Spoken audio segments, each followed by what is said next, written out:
ಕರ್ನಾಟಕದ ಕಾಂಗ್ರೆಸ್ನ ಶಾಸಕರು ಸಂಪುಟ ವಿಸ್ತರಣೆಯಾಗತ್ತೆ ಅನ್ನುವಂಥ ನಿರೀಕ್ಷೆಯಲ್ಲಿದ್ದಾರೆ.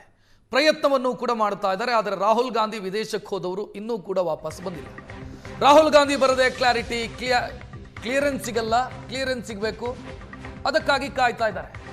ಇದರ ಮಧ್ಯೆ ದೆಹಲಿಗೆ ಹೋಗ್ತಾ ಇರುವಂಥ ಶಾಸಕರ ಸಂಖ್ಯೆ ಹೆಚ್ಚಾಗ್ತಾನೆ ಇದೆ. ಎಲ್ಲಿ ಬಂದಿದ್ದಾರೆ, ಎಲ್ಲಿ ತನಕ ಬಂದಿದ್ದಾರೆ ಅಂತಂದ್ರೆ ಶಾಸಕರು ಆಷಾಢ ಮಾಸ ಆದರೂ ಸರಿ ಸಂಪುಟ ವಿಸ್ತರಣೆ ಮಾಡಿ ಅವಕಾಶ ಕೊಡಿ ಅನ್ನೋ ಹಂತಕ್ಕೆ ಬಂದಿದ್ದಾರೆ. ಸಾಮಾನ್ಯವಾಗಿ ಆಷಾಢ ಮಾಸದಲ್ಲಿ ಶುಭ ಕಾರ್ಯಗಳನ್ನು ಮಾಡೋದಿಲ್ಲ. ಆದರೆ ಆಷಾಢ ಮಾಸನೋ ಇನ್ನೊಂದು ಮತ್ತೊಂದು ಮಧ್ಯರಾತ್ರಿ ಕರೆದರೂ ಬಂದು ಪ್ರಮಾಣ ವಚನ ಸ್ವೀಕರಿಸ್ತೀವಿ, ಆದಷ್ಟು ಶೀಘ್ರ ಮಂತ್ರಿಮಂಡಲ ವಿಸ್ತರಣೆ ಮಾಡಿ ಅನ್ನೋ ಹಂತಕ್ಕೆ ಬಂದಿದ್ದಾರೆ. ವಿಧಾನ ಪರಿಷತ್ ಸದಸ್ಯರು ಕೂಡ ದಿಲ್ಲಿಗೆ ಹೋಗಿದ್ದಾರೆ.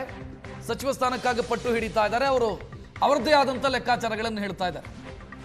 ಮೊದಲೆಲ್ಲ ಕಾಂಗ್ರೆಸ್ ಸರ್ಕಾರ ಇದ್ದಾಗ ವಿಧಾನ ಪರಿಷತ್ನಲ್ಲಿ 3-4 ಜನಕ್ಕೂ ಅವಕಾಶ ಕೊಡ್ತಾ ಇದ್ರು. ಸಿದ್ದರಾಮಯ್ಯ ಅವರ ಕ್ಯಾಬಿನೆಟ್ ಅಲ್ಲೂ ಒಬ್ಬರಿಗೆ ಮಾತ್ರ ಅವಕಾಶ ಕೊಡಲಾಗಿತ್ತು ವಿಧಾನ ಪರಿಷತ್ನ ಸದಸ್ಯರಿಗೆ. ಈ ಬಾರಿ 3-4 ಜನರಿಗೆ ಅವಕಾಶ ಕೊಡಬೇಕು ಅಂತ ಅವರು ಅವರದೇ ಆದಂಥ ಲೆಕ್ಕಾಚಾರವನ್ನು ಇಡ್ತಾ ಇದ್ದಾರೆ. ಒಂದು ಕಡೆ ವಿಧಾನ ಪರಿಷತ್ ಸದಸ್ಯರು ಕೇಳ್ತಾ ಇದ್ದಾರೆ 3-4 ಜನರಿಗೆ ಕೊಡಿ ಅಂತ. ಈ ಕಡೆ 40-50 ಜನ MLA-ಗಳಿದ್ದಾರೆ, ನಾವು ಮಂತ್ರಿ ಆಗಬೇಕು ಅಂತ ಅವರದ್ದಾದಂಥ ಕಾರಣಗಳನ್ನು ಕೊಡ್ತಾ ಇದ್ದಾರೆ. ಕೆಲವರು ಜಾತಿಯನ್ನ, ಇನ್ನು ಕೆಲವರು ಹಿರಿತನವನ್ನ, ಇನ್ನು ಕೆಲವರು ಜಿಲ್ಲಾ ಪ್ರಾತಿನಿಧ್ಯವನ್ನ ಇದನ್ನೆಲ್ಲ ಮುಂದಿಡ್ತಾ ಇದ್ದಾರೆ. ಇನ್ನು ಕೆಲವರು ಉಪಪಂಗಡಗಳನ್ನು, ನಾನು ಇಂಥ ಜಾತಿಯ ಇಂಥ ಉಪಪಂಗಡಕ್ಕೆ ಸೇರಿದವನು, ನಮ್ಮ ಈ ಉಪಪಂಗಡಕ್ಕೆ ಇಲ್ಲಿ ತನಕ ಅವಕಾಶ ಸಿಕ್ಕಲಿಲ್ಲ, ನಮಗೆ ಕೊಡಿ.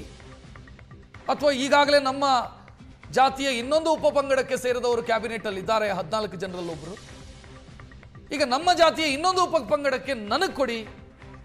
ಈ ರೀತಿಯ ಲೆಕ್ಕಾಚಾರಗಳನ್ನು ಶಾಸಕರು ಹೈಕಮಾಂಡ್ನ ಮುಂದಿಡ್ತಾ ಇರೋದು. KC ವೇಣುಗೋಪಾಲ್ ಅವರನ್ನ ಭೇಟಿಯಾಗುವಂಥ ಪ್ರಯತ್ನವನ್ನು ಬಹಳಷ್ಟು ಜನ ಶಾಸಕರು ಮಾಡಿದ್ದಾರೆ. ಬಟ್ ರಾಹುಲ್ ಗಾಂಧಿ ಅವರ ಆಗಮನಕ್ಕಾಗಿ ಮುಖ್ಯಮಂತ್ರಿ DK ಶಿವಕುಮಾರ್ ಅವರು ಕೂಡ ಕಾಯ್ತಾ ಇದ್ದಾರೆ. ರಾಹುಲ್ ಗಾಂಧಿ ಬಂದ ನಂತರ ದೆಹಲಿಗೆ ಹೋಗಿ ಸಿದ್ದರಾಮಯ್ಯ ಅವರು ಹೋಗ್ತಾರೆ, DK ಶಿವಕುಮಾರ್ ಅವರು ಕೂಡ ಹೋಗಿ ರಾಹುಲ್ ಗಾಂಧಿಯವರ ಗಮನಕ್ಕೆ ತಂದು ಅವರಿಂದ ಕ್ಲಿಯರೆನ್ಸ್ ಪಡ್ಕೊಂಡು ಆ ನಂತರ ಕ್ಯಾಬಿನೆಟ್ ವಿಸ್ತರಣೆ ಆಗಬಹುದು. ಬಟ್ ಅದೇ ಸಂದರ್ಭದಲ್ಲಿ ಆಷಾಢ ಬಂದರೆ, ಆ ಹೊತ್ತಿಗೆ ಆಷಾಢ ಮಾಸ ಆರಂಭ ಆಯಿತು ಅಂತಂದ್ರೆ ಏನು ಎತ್ತ.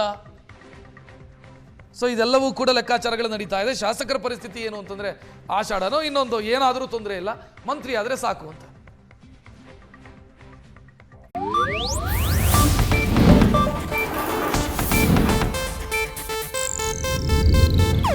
ಇದು ಏಷ್ಯಾನೆಟ್ ನ್ಯೂಸ್ ನೆಟ್ವರ್ಕ್ ಪ್ರಸ್ತುತಿ.